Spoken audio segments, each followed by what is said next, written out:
The Guardians take on the Tigers at 1:10 today. Gavin Williams is on the bump for Cleveland against a pitcher to be determined for the Detroit Tigers. And guys, another subpar performance at the plate last night from the Guardians, but it did not matter because the combination of Tanner Bibee and an impeccable bullpen was enough to shut down that Tigers lineup. As he was warming up for the 6th inning, though, Jason, Bibee appeared to cramp up, had to be taken out of the game.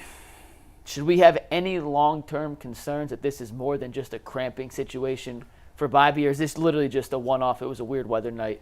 How are you looking at it? I would imagine it's just a one-off. Actually, so we took the kids to the movies last night, and What'd you go see? Twisters. It was pretty good. Yeah, they did the remake, right? There. Yeah, it was good. So I got a text while we were in there, Bibee out. And the blood just rushed out of my head. You check your phone during the movies? Well, it's on my watch. Okay. So my watch buzzed.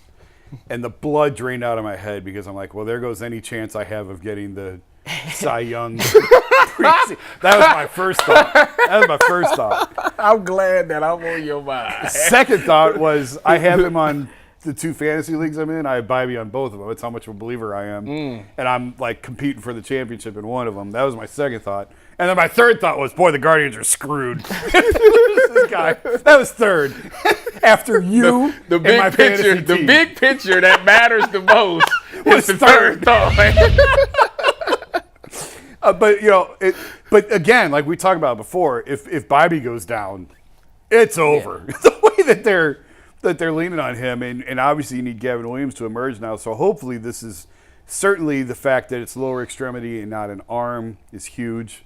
His arm seems fine. It looks like just the way he was moving around out there, it was nothing. Hopefully it's just cramps. Last night, hopefully just a little dehydration, humidity. Eat a banana, get some potassium. Pickle juice. Ty, what's a bigger storyline coming out of last night's game to you? The fact that Bibee, and hopefully it's just a one-off, but Bibee had to leave due to injury, or the fact that they still can't hit really good starting pitching? Jack Flaherty must be really that guy. I think that it's the hitting. The hitting always, to me, is going to come back. Bibee, I think, will be fine. I think that he gave up the home run in the first, blah, blah, blah, but he ended up doing well after that. So I was like, he's fine. His first innings lately have been tricky, but that's just what he is. As far as the hitting goes, like the other night, they was cool. Then last night, Naylor hits, Quan hits, and then the rest of it's kind of like, So they got to find a way to pick that back up. If they really want to, get that number 1 seed and really make some noise, it's gonna come down to the hitting. And you like to tell you, I jinxed Steven Kwan and Angel Martinez, but those two have to get back to being who they were. It can't be that the book is out on them and people didn't figure them out. Like, they got to find a way to start hitting these pitches and put these balls in play again, to get on the bases. And if they don't do that and they don't make no pitching moves then it might be a quick postseason for us. That's how I feel. Over the last week, this is since the All-Star break. Yes, since the All-Star break. They have faced 4.5 playoff caliber pitchers, in my opinion. Yeah. And this is how they've done offensively against those 4. So last night against Flaherty, they had 1 unearned run and 3 hits in 6 innings pitched. Against Skubal the night before, or 2 nights before, 1 run. They did get 10 hits, but the 1 run came on a bunt single from Austin Hedges in 7 innings pitched. Against Michael King of the Padres, 1 run, 2 hits, 7 innings. Against Dylan Cease on Saturday, no runs, 1 hit in 7 innings. And then against Matt Waldron, who has been completely up or down. Some nights he does look like a playoff pitcher. Some nights he's throwing meatballs. Against the Guardians, he certainly looked all of a playoff pitcher. 1 run, 6 hits in 6 innings pitched. Against playoff caliber pitching, this Guardians lineup has not been anywhere good enough lately to prove to me that they can compete on the highest level. Teams go up and down throughout the season. There's ebbs and flows to it. They're going to get super hot for a while. They're going to get cold again. It happens, so it's not time to completely smash the panic button. But we're starting to see a pattern, Tyvis and Jason, that against the better quality starting pitching, the kind of pitchers they'll see in the playoff series, they don't have the bats as currently constructed to overcome a bad pitching performance. I don't want you to say it like that. Why not? You know what? When you said that, you know what I thought of? The Cleveland Browns defense against good quarterback play. That's what you just said to me in football terms. That's what you just said. When they go up against a good playoff caliber pitcher, they don't perform. And I don't want to hear you say that because I'm just thinking about how the Browns season end. I don't want that for the Guardians. I really don't. So they better figure it out. We got how many games we got? We got like 60 games. Yeah, I think it's exactly 60 They better games. figure something out. And that phone better be answered, and they better make some deals within, what is it, Tuesday is the deadline? Ooh, Thursday. 30th. Yeah, 30th. Tuesday. And we're going to talk about trades in a sec, so I don't want to pivot too far off, Yeah, Jason, Tuesday. but is what I'm saying completely off base? Or I understand it's a long season.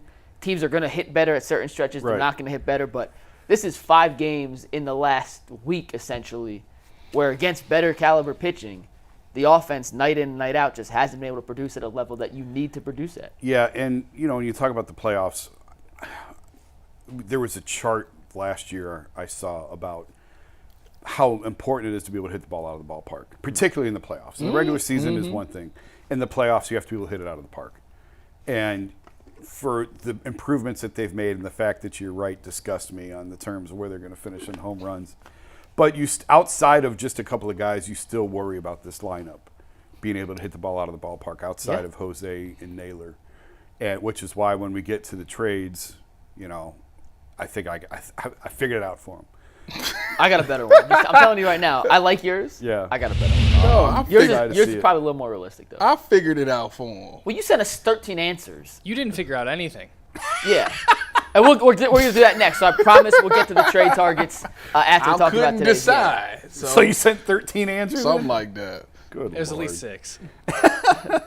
It was actually 6. I think it's more important to add a bat than a starting pitcher. And I know that's insane given the state of the rotation. And you changed from Tuesday. Your answer on Yeah, Tuesday was literally a pitcher. Yeah, it was. No, was it? Yes. You said they needed both, but if They you had needed to both. do one, you Well, would would take pick a pitcher. I've been more on bullpen arm than starter because Yes. I think bullpen arm's more realistic, and I still think that's the case. The price for a bullpen arm is going to be a lot less than a starting pitcher. I just think the cost on starting pitching, knowing how this team operates, is going to be too high. So I'm all for adding an arm, and I still am all for adding an arm. I just think it's more realistic to add another bullpen arm. But I think that the pressing need is lineup over a starter because, again, I've been consistent on this for months. They're going to the playoffs. Yeah, 100%. So I'm more focused on October and building for October than I am getting to October. And for that reason, I think you can get by with Gavin Williams, Bibee, and Lively and in the playoffs. a stock bullpen. Yeah, and reinforce that lineup a little bit more because I don't have a lot of faith in hardly any of these guys outside of the obvious guys. But even those guys of late have not been living I up to know. the standard they need to over the last 2 weeks, which does include the All-Star break, so it's about 10 games.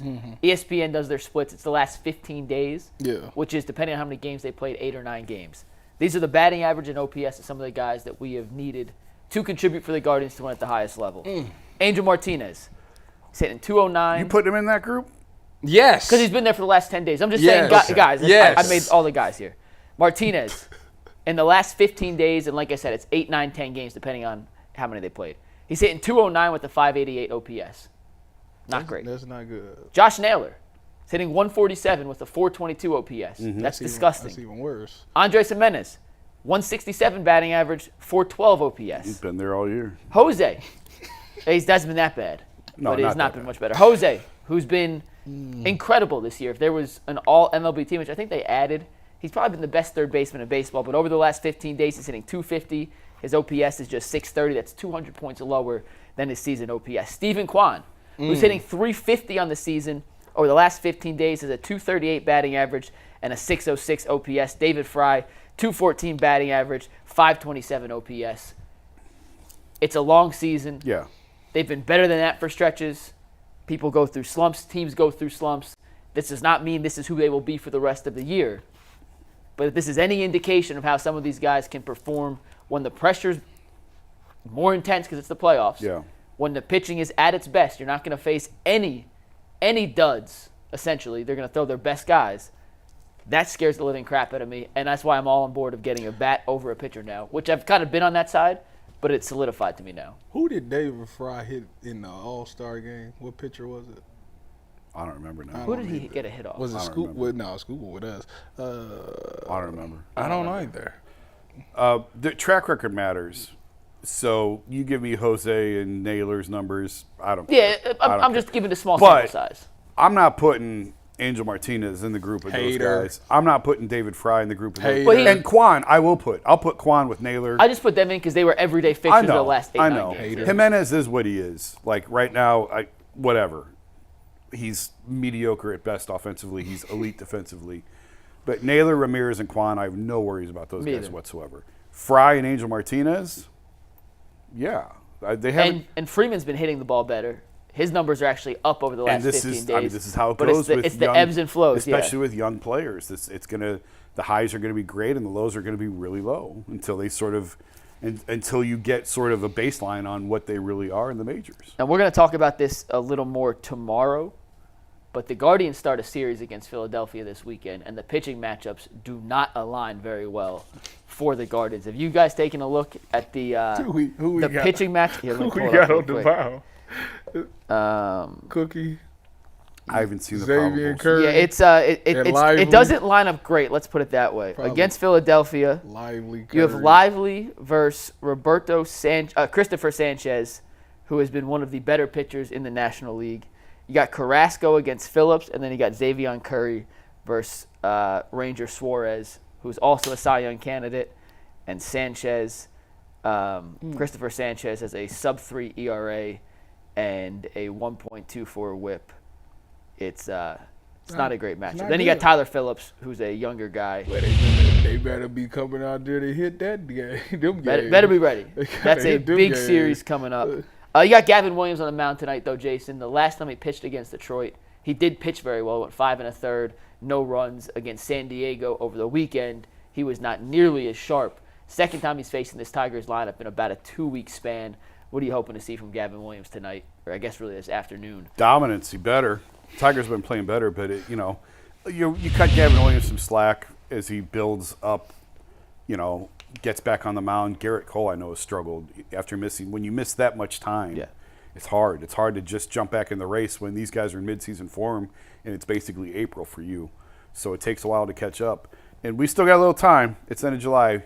You want him pitching his best. The good thing is when October comes, it's really July for him. His arm should be fresh. Arm should be fresh. He should be midseason form, as everyone else is into October. So you want to see steady progression out of him. That doesn't mean every single start's going to be better than the last, but it's like the stock market. You want to be able to look, and a month from now, you want him to be higher than what he was. And if there's a couple dips in there, so be it. But just steadily consistent and building up pitch count, command, hitting your spots, strikeouts, that sort of thing. That'll tell you if he's ready or not. Second time facing the Tigers in about 2 weeks, Tyvis. How do you think it goes when this Tigers lineup has seen his stuff and has seen him, or because he's so fresh off the injured list that his stuff will change in the 2 weeks between the two games? I think Or not it's- change, but you know what I'm saying. It'll be a Yeah, little more involved. I think it's definitely better. I think he will have a much better performance.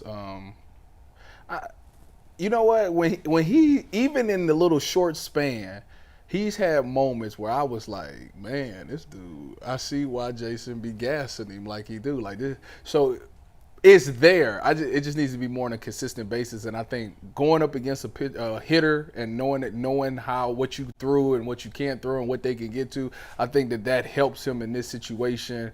And I think that. Because I feel like the Tigers ain't really hitting that well either. So I think this is a perfect time for him to really get a confidence booster. And I think he's going to have a really good performance tonight. He's got to find his control. I was at the game on Saturday when he pitched, and he hit a batter to score a run. He did. His control wasn't there, walked too many guys, so hopefully he gets the command back under control as he makes another start.